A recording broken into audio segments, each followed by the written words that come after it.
لوگو تم سب اللہ کے محتاج ہو اور اللہ ہی تو بے نیاز ہے، لائق حمد و ثنا ہے۔ اگر وہ چاہے تو تم کو نابود کر دے اور نئی مخلوق لے آئے، اور یہ اللہ کو کچھ مشکل نہیں۔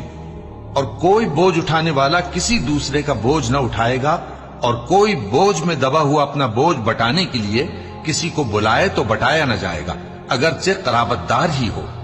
اے پیغمبر، تم انہی لوگوں کو نصیحت کر سکتے ہو جو بن دیکھے اپنے پروردگار سے ڈرتے اور پابندی سے نماز ادا کرتے ہیں، اور جو شخص سنورتا ہے تو وہ اپنے ہی لیے سنورتا ہے، اور سب کو اللہ ہی کی طرف لوٹ کر جانا ہے۔